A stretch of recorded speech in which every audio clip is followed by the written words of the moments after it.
Bonjour Ilana, bonjour à toutes et à tous. Dans la perspective de la semaine prochaine où nous aurons des Hiloulot, dimanche soir la Hiloula de Rabbi Meir Balanès qui coïncide avec Pessar Sheni, le 15 Iyar, et puis après on a le 18 Iyar, donc vendredi d'après, jeudi soir, la Hiloula de Rabbi Shimon Bar Yochai, les dates clés. Mais ce soir, nous serons le 10 Iyar, c'est une autre date clé, je dirais, qui inaugure toute cette série de dates clés, car vous allez me dire, alors, le 10 Iyar, on sera le 25e jour du Homer.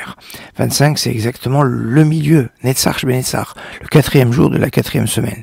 Mais c'est le jour d'une bracha particulière, puisque 25, c'est comme ça qu'est introduite la birka des Kohanim, la bracha des Kohanim, Ko Tevarachu, ainsi vous allez bénir, Ko, c'est 25.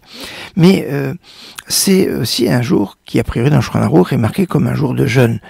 Dans la Megillat Ta'anit et dans le Shulchan Aruch au chapitre 580 alinéa 2, cette date marque en fait commémoration d'une guerre qui a eu à Ben-Haézer contre les Philistins, où ont été tués 30 000 des enfants d'Israël face aux Philistins. Alors ils ont voulu prendre avec eux l'Arche Sainte pour donner plus de force, mais malheureusement l'Arche Sainte va être prise en captivité par les Philistins. Hofni et Pinchas, les enfants de Eli, le dirigeant du clan d'Israël à cette époque, le Kohen Gadol, le grand prêtre, pas Eli avec un Aleph, mais Eli avec un Aïn, Eli à Cohen. Eh bien, ces deux enfants vont mourir.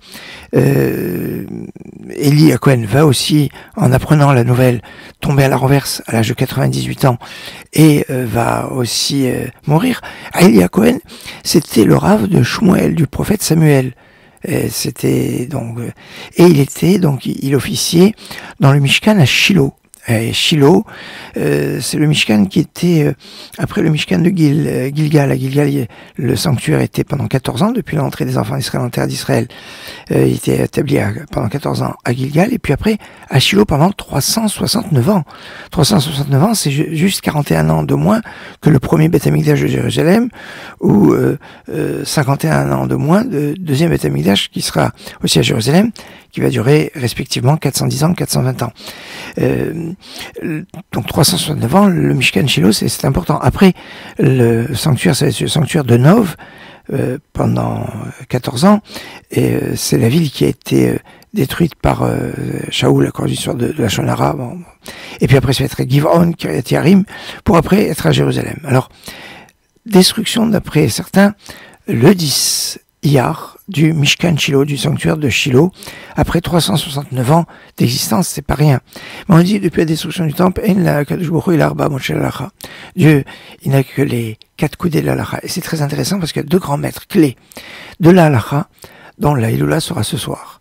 Le premier, c'est Rabbi Yitzhak El-Fassi.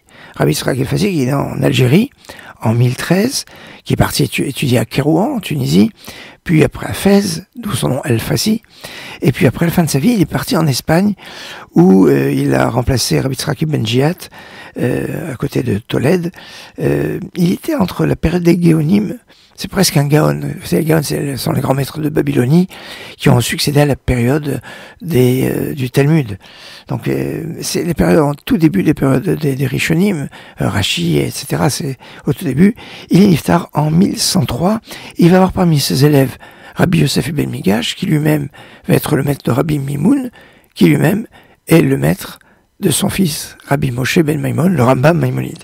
Alors, ça, c'est un premier maître de l'Halacha, qui va écrire toutes les conclusions halachiques dans la Gemara, dans l'ordre du Talmud.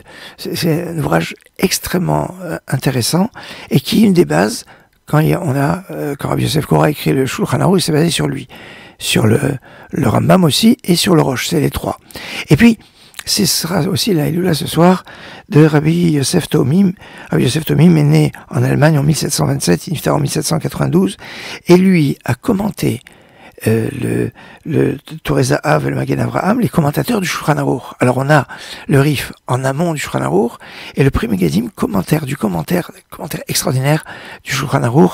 Alors ce soir, 10 Iyar, une journée particulière, destruction du Mishkan Shiloh, mais aussi Hiloula de grandes sadikim liées à l'Halacha.